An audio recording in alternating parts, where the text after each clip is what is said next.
Soccer fans may have already made history as well. Seismic activity recorded during yesterday's match showed fans were louder than the 12s during the 2026 NFC Championship.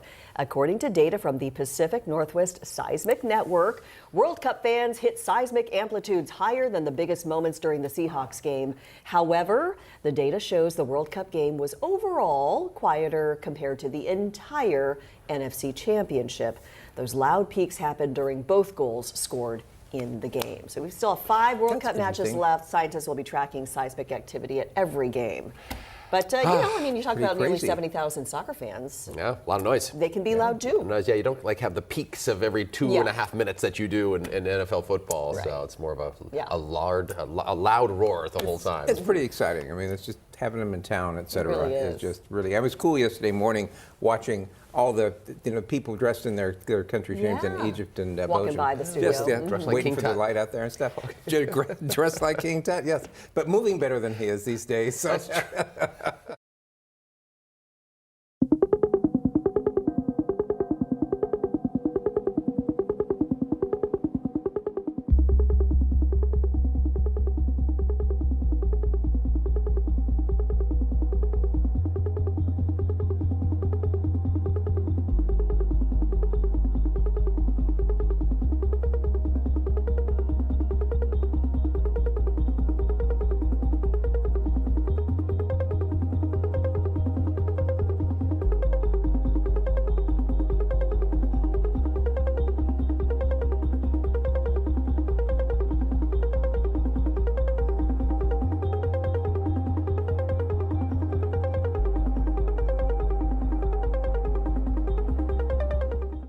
The first World Cup match in Seattle just wrapped up a few hours ago, but here's something that most fans that walked out of the stadium earlier today probably didn't know. The stadium was built for moments like this long before the World Cup ever got here.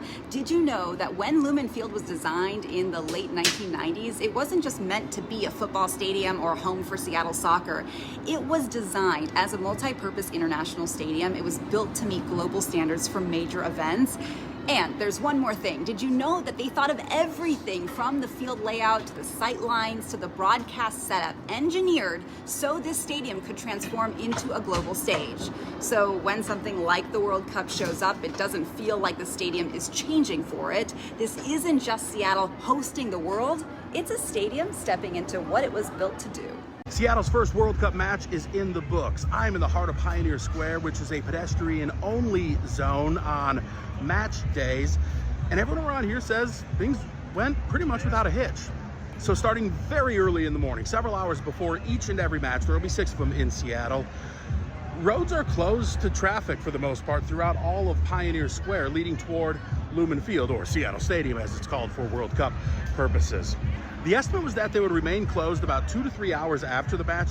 There were some roads that were reopened within about an hour after the match, some others a little bit longer. One issue that I did find was from a food truck vendor who said they were only given about 10 minutes notice when it was time for them to close up shop, when they were ready to reopen the roads. He felt like there could have been a little bit more notice, a little bit more communication, and obviously they felt that if they could have stayed a couple more hours, that would be more profit. But overall, he was pretty happy with how things went on day one. With any large sporting event at a global scale, like the World Cup, preparation on all fronts is key. That includes a situation where all of a sudden a large number of people are injured and lots of people have to come to the hospital. UW Medicine is leading the charge when it comes to comprehensive medical response to support the World Cup in Seattle, including on-field and emergency protocols. UW Medicine physicians will also be at the matches to provide medical support for players on the pitch if they need it. These are images of UW medical teams taking part in training should there be an emergency on the field, like cardiac arrest or serious injury. Vigil says a team of about 9 people, including an ER physician and EMTs, will be on standby for World Cup teams. They're in charge of their own players, but there's only so much they can do at the same time. They can't, if their player needs an operation right away, they don't have an operating room where they can go and in downtown Seattle to do that. And so that's where we step in. We're meant to support them and to really bring our expertise, but ultimately it's their decision for what to do with their player.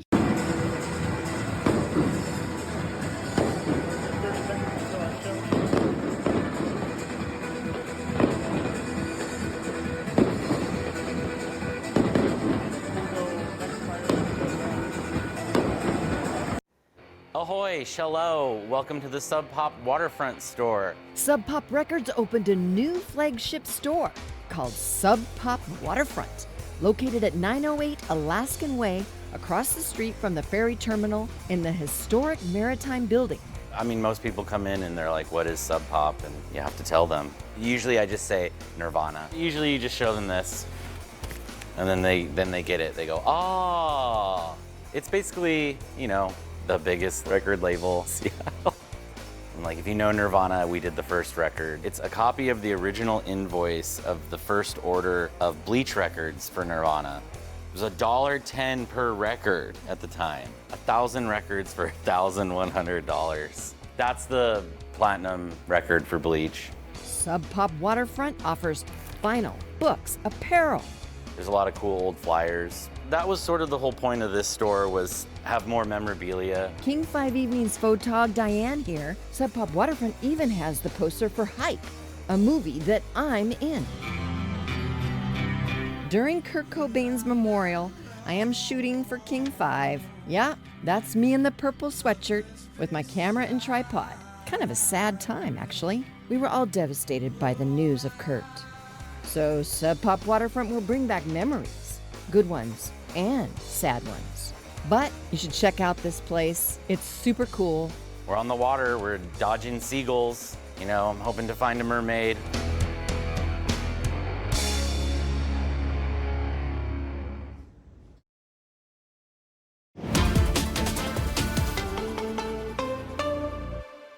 We are going to deliver an experience, I think, second to none among all the host cities across 3 countries. The 2026 FIFA World Cup is here. And while Seattle leaders still expect the tournament to bring a significant economic boost to the region, Visit Seattle's latest estimate puts the impact at about $846 million.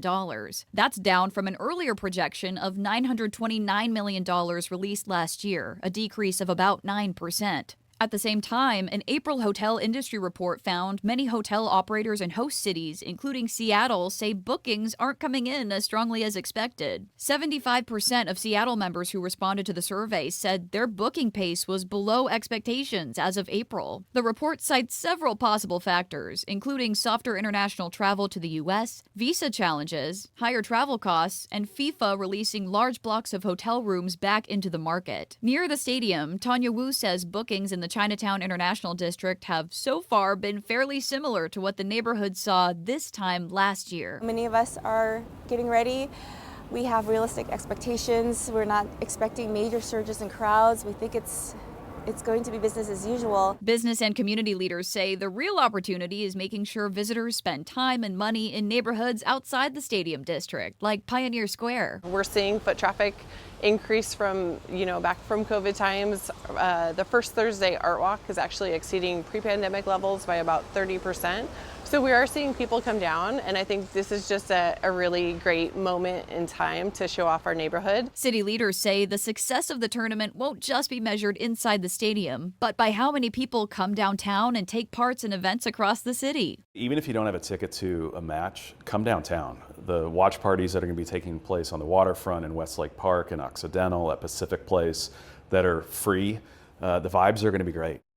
Summertime blues here in Bellingham, where school officials are considering closing 2 elementary schools, Columbia Elementary and Carl Cozier Elementary. They say that enrollments are declining and budgets are tightening.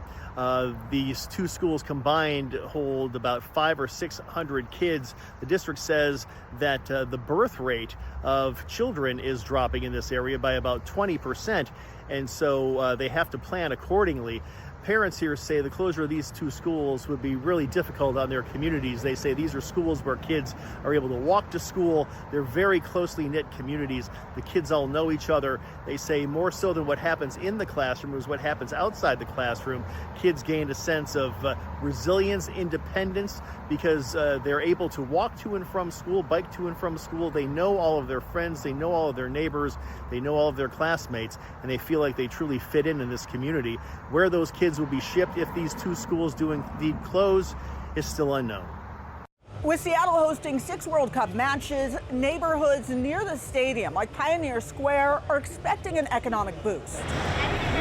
One pizza shop owner is already clocking 4 times his normal business and expects even stronger sales on Friday. He hired more staff and stocked extra supplies to meet demand.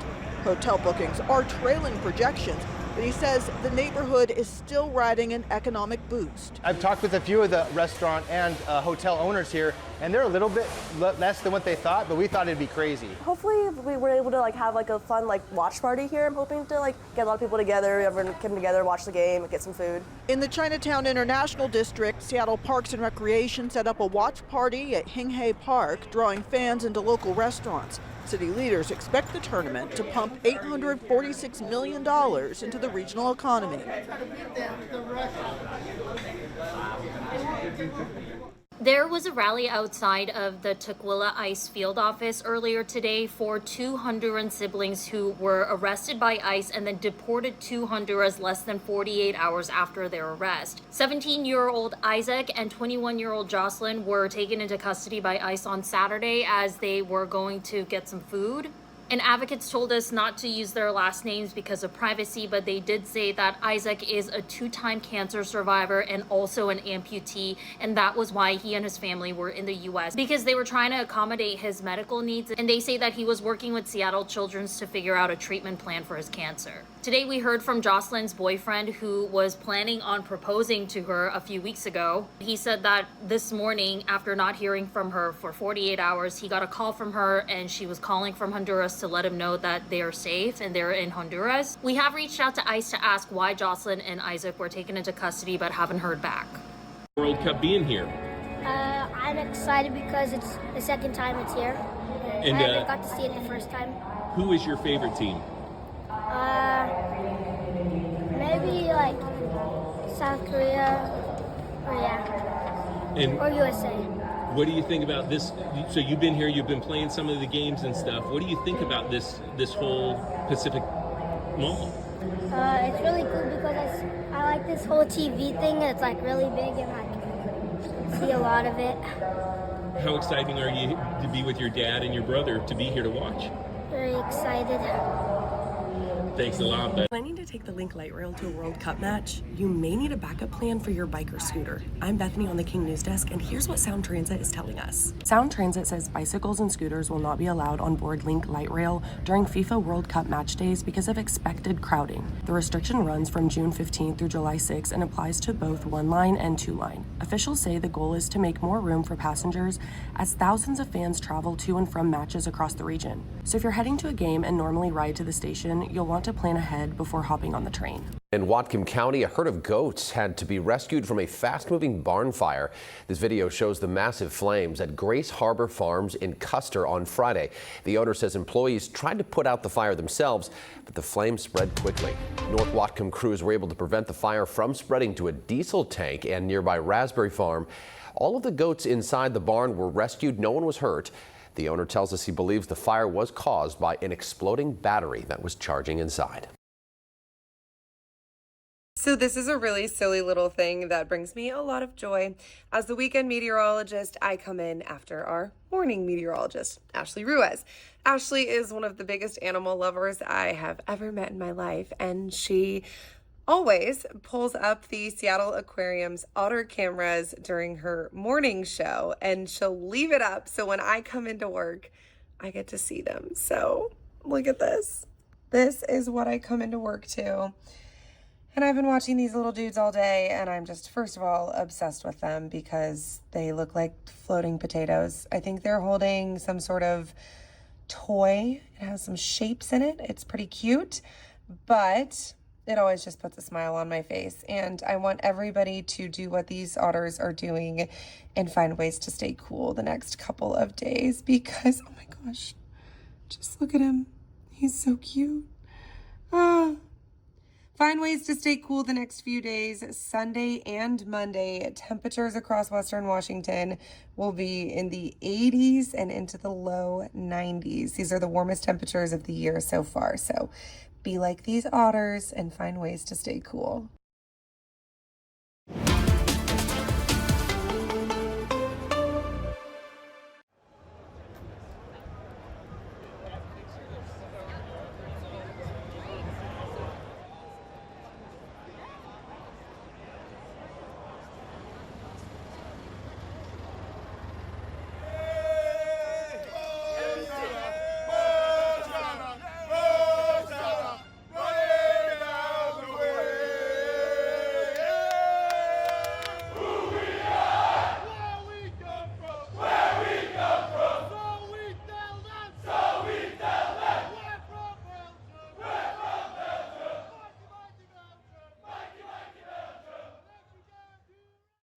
A family of 5, including 2 children and their dog, safely escaped an early morning house fire in Everett.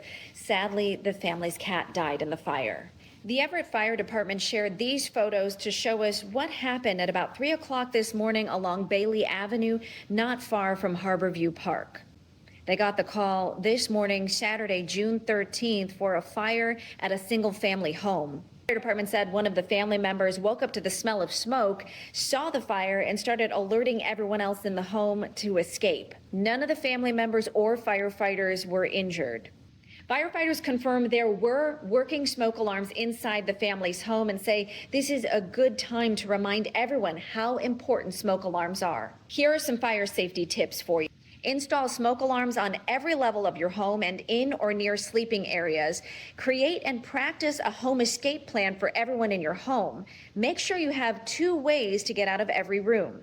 You should keep exits clear and accessible at all times. If a fire occurs, get outside immediately and stay outside. Call 911 from a safe location. Keep anything that can burn at least 3 feet away from fireplaces, heaters, and other heat-producing appliances. The fire department says as soon as the family was outside safely, neighbors started to help them, along with the Red Cross volunteers on scene. Unfortunately, the Everett Fire Department says the home is a total loss. It's destroyed. Right now, they're looking for the cause of the fire. So that seems suspicious to me. Yeah. Especially if you were that close to her. Wouldn't you want to help? Yeah. Yeah. You know, there's a theory right now that it's actually someone who knew her very, very well back then in college. And that person is still alive, and we did reach out to them. And they didn't want to be part of the story or respond back to us at all. If I could go to the state where that person lives, I would. And I would pay them a visit and ask, what happened to Joyce that night? You were with her, I think. Allegedly, you were the last to see her alive. Some sort of answer here, or could provide a lie detector test or something that could actually clear their name. And if that was the case, great. If they're not involved, awesome. Let's put that to rest. But to this day, this person doesn't want to do a lie detector test. You know, that's the limitations on these investigations, unfortunately.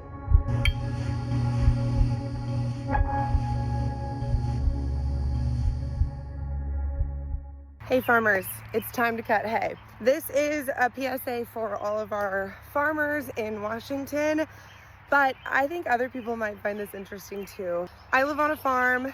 We have officially cut hay, my mother-in-law has. So every single year she asks me, can I cut hay? This is something I didn't know before moving out to the farm, that there's a very kind of sweet spot that all farmers look for when they're cutting hay in the Northwest. So basically, it grows all winter long, and then they need an extended period of time with dry and sunny weather for them to cut hay. It lays out, so it's laid out right now, so it's already cut, and then they bale it a few days later. So every single kind of late spring, early summer, my future mother-in-law asks me, okay, do I have my window? She wants about 5 days.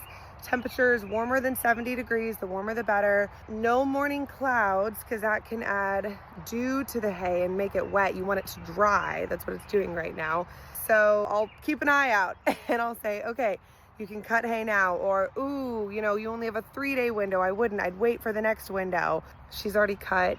Everybody, I'm sure farmers already know, but you can cut hay. And hey, if you're not a farmer, there's your little fun fact. There's your Pacific Northwest fun fact about farming.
I'm Savannah Welch at SeaTac, where we're standing in the brand new Sea Concourse expansion, which is now open to travelers as of this morning. There are 16 dining and retail options that are now available for passengers, a prayer and meditation room, a nursing room, and a new Alaska Airlines lounge. This is a major addition to the airport, has more than 148,000 square feet of new space, and it's one of the largest expansions in the airport's history. It took 6 years to complete. The $399 million project stretches 4 floors. Airport leaders say it's more about maximizing the space they built up instead of out. So there are a lot of new options for travelers just in time for the World Cup. Reporting at SeaTac, Savannah Welch, King 5 News.